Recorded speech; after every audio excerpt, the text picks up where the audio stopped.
Lo vemos en pantalla inmediata. Se trata de Leopoldo Huerta, él es analista político y vamos a estar conversando sobre lo que ocurre acá en el país. Leopoldo, muchas gracias por aceptar nuestra invitación, sobre todo en este momento de coyuntura actual de lo que vive el país. Bienvenido a la edición matinal. Muchas gracias, estimado Oliver. ¿Cómo estás? Buen día y a toda la audiencia.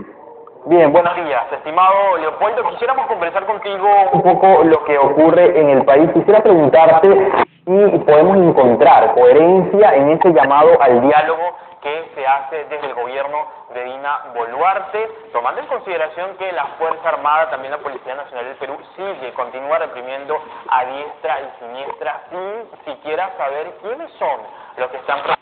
Un poco hablaba con la congresista Isabel Cortés en torno a esta situación y le decía, se sabe, hasta qué punto se sabe quiénes son los infiltrados, quiénes están detrás con una, posición política, cómo sabemos quién es el ciudadano que está protestando y manifestando, alzando la voz en torno a los cambios que quieran o no, están en su justa medida de poder protestar frente a un implicado en, este tipo de situaciones, una persona que está infiltrada, que está llamando al desorden, a lo que vendría siendo también estos desastres que hemos visto hasta los últimos momentos en torno al vandalismo. ¿Cómo conocer, cómo saberlo y cómo entender un poco esta coherencia entre el llamado al diálogo y esta represión?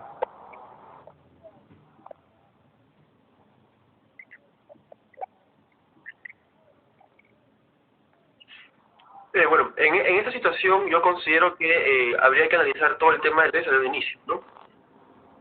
Inició obviamente por el tema de lo que es que Pedro Castillo volviese al poder. Luego, posteriormente, estas protestas derivaron en mayores demandas como una asamblea constituyente o como que se vayan todos, ¿no? Todos que convocar elecciones generales. Yo creo que lo que debe hacer Dina Boluarte es viajar región por región, especialmente donde están las protestas, y hablar con los principales dirigentes, con los gobernadores, con todos para encontrar soluciones conjuntas. Así que depende mucho de un diálogo que debe tener Dina Boluarte con la población. Yo creo que fue algo positivo, pero de repente fue muy tarde el mensaje de la nación que brindó. Desde el primer día debía brindar este mensaje afirmando el que se vayan todos, pero con reformas previas, evidentemente. Lo importante es que son estas reformas para el país y calmando a la ciudadanía, diciendo así, efectivamente nos vamos a ir todos en este proceso. No hubo esa comunicación, la ciudadanía inclusive cuando ella propone adelanto de elecciones para 2024 seguía protestando en varias regiones del sur, incluido también en Apurímac, en el centro. Entonces no hubo esta comunicación clara. Lo que es Dina Boluarte, en mi opinión, es reunirse en cada región con los principales dirigentes, los gobernadores, conversar, dialogar para ya poder llegar a un consenso, ¿no? Y poder comunicar mejor día a día sobre el tema del adelanto de elecciones, lo importante, las reformas para que la ciudadanía pueda entender. Visto esto, obviamente había que luego separar, ¿no? Claro, está de los asusadores que están promoviendo las marchas de manera violenta y evidenciarlos a cada uno de ellos. El tema es que se adelanten elecciones y eso tiene que dejar de lado el tema de agendas personales como por eso una asamblea constituyente. Creo yo que habría que analizar posteriormente este tipo de consensos y de diálogos, quiénes siguen cometiendo actos vandálicos y cuáles son sus consignas y ver también quiénes lo financian. Es muy importante también analizar, y ya requiere un trabajo de inteligencia evidentemente, para poder captar a estas personas que están usando, financiando a aquellos asesores, lo cual no desacredita la marcha de cierto sector de la población que siente que su clase política está alejada y para eso necesitan reformas que puedan ayudar a elegir.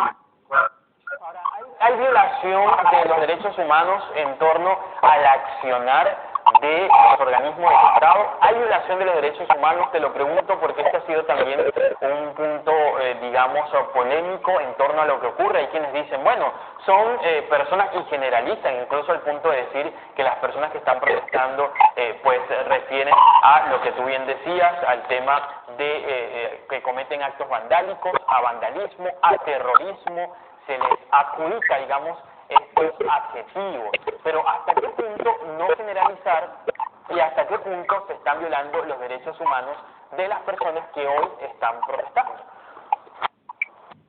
Considero obviamente que no hay que generalizar, eso es claro. Hay muchas personas con distintas consignas, por ejemplo, adelanto de elecciones, personas que en sus regiones están olvidadas, en parte por los gobernadores regionales que no ejecutan adecuadamente su presupuesto.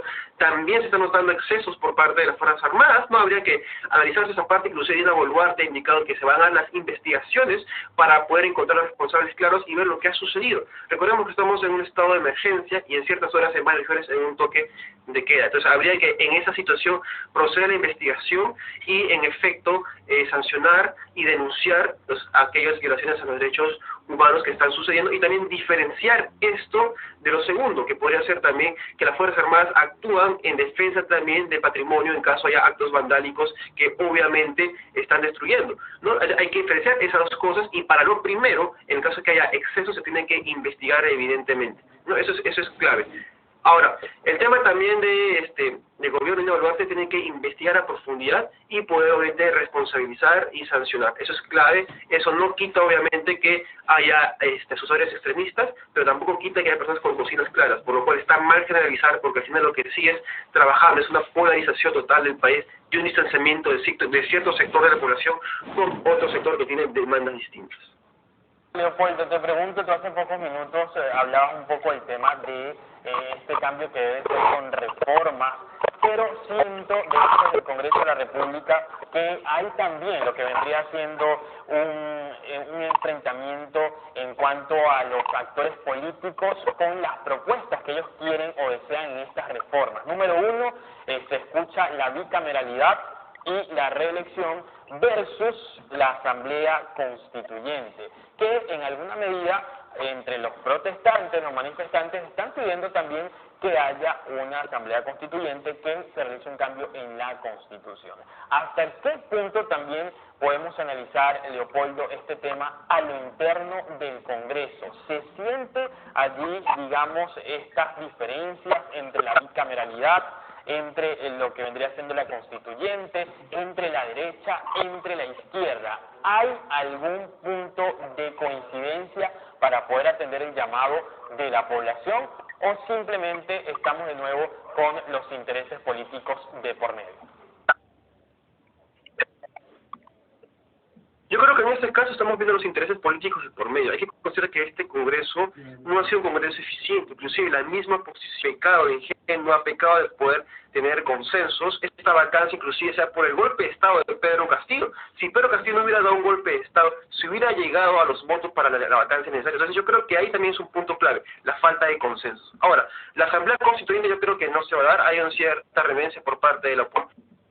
Pero yo creo que el tema de las reformas a la Constitución, yo creo que es importante ciertas reformas, por ejemplo, el tema de la reforma política, la bicameralidad, el voto facultativo, los distritos uninominales, el tema del capítulo económico, inclusive de que el dueño del suelo también puede ser dueño del subsuelo, también se aplica cierta reforma en ese sentido, y otras reformas más que pueden ser recogidas por la sociedad civil. Entonces yo creo que no haber un consenso por parte de la Asamblea Constituyente, podría haber un consenso, sí, por parte de la reforma política, evidentemente viendo cuáles son las posturas de cada tienda política, pero puede haber un consenso en la reforma política, pero obviamente cierto sector va a seguir promoviendo la constituyente como una parte de su consigna. Entonces yo veo poco consenso con una constituyente, de repente se hay que impulsar más protestas para ello, pero creo que el camino adecuado por parte de los que no están de acuerdo es sí admitir que hay cosas que se deben modificar en la Constitución del 93 y proceder a las reformas de esto y mostrarles a la ciudadanía, o también en todo caso que los mismos congresistas puedan reunirse, especialmente las comisiones que ven el tema relacionado a las reformas,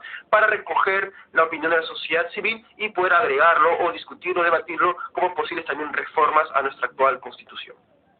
Ya para finalizar, Leopoldo, te pregunto, y luego de todo este papelón político que realizó el expresidente Pedro Castillo al leer ese discurso, a pesar también de las investigaciones de las carpetas fiscales en su contra, ¿qué representa Pedro Castillo para el Perú al día de hoy?